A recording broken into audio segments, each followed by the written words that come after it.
मरने के बाद स्वर्ग के द्वार पर 4 व्यक्ति खड़े थे। इन 4 व्यक्तियों में पहला राजा था, दूसरा व्यापारी था, तीसरा पंडित था और चौथा एक आम आदमी मजदूर था। किसी को भी यह पता नहीं था कि कौन स्वर्ग के अंदर प्रवेश कर पाएगा और कौन वहीं से वापस लौटा दिया जाएगा।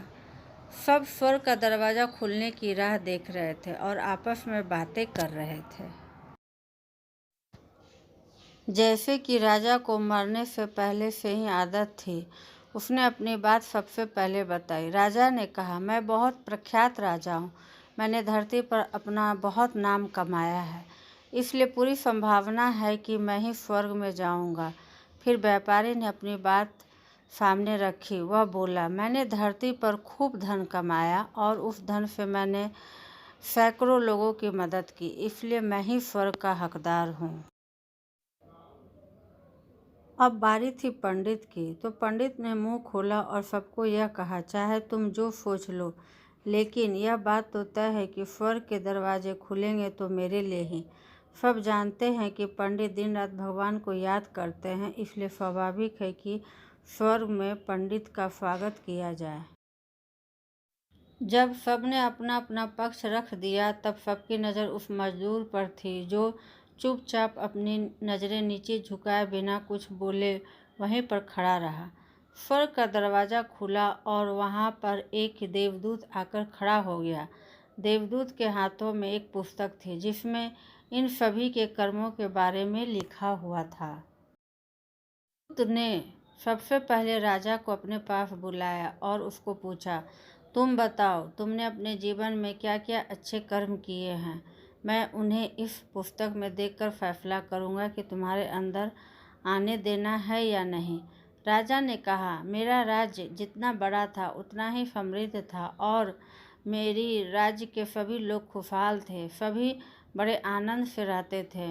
मैंने उन्हें कभी भी किसी भी चीज़ की कमी नहीं होने दी। यही मेरे अच्छे कर्म हैं।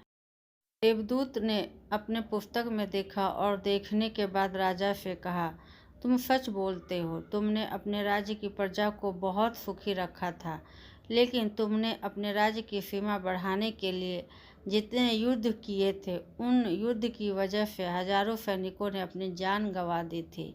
उन हजारों सैनिकों के परिवार के दुख के कारण तुम बने थे, इसलिए तुम स्वर्ग में नहीं आ सकते।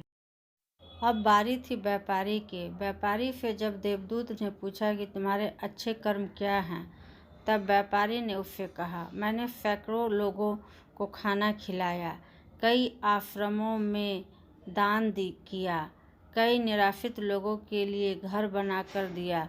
यह मेरे अच्छे कर्म हैं। देवदूत ने फिर से अपने पुस्तक में ध्यान से देखा और देखने के बाद व्यापारी से कहा, तुम्हारा कहना भी ठीक है कि तुमने बहुत दान धर्म किया है, लेकिन यह दान धर्म तुमने जिन पैसों से किया है, उन पैसों को कमाने के लिए तुमने न जाने कितने झूठ बोले हैं, कितनी हेरा फेरियाँ की हैं और कितनी मिलावटें की हैं, इसलिए तुम भी स्वर्ग में नहीं आ सकते।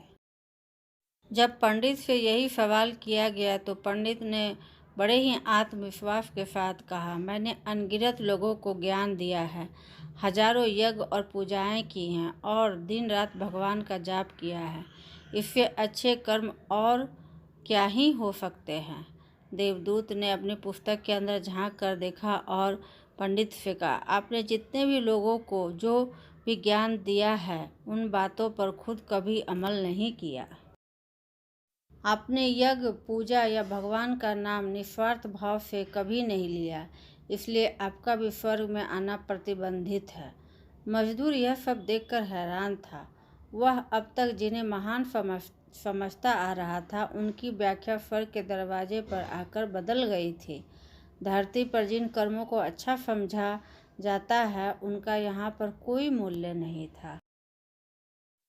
यमदूत ने जब इस मजदूर को अपने पास बुलाया और इससे पहले कि वह उससे उसके अच्छे कर्मों के बारे में पूछता, मजदूर बोल पड़ा, प्रभु, मैं जानता हूँ कि मैं भी स्वर्ग में आने लायक नहीं हूँ, लेकिन मैं फिर भी एक बार बाहर से ही स्वर्ग को झांक कर देखना चाहता हूँ।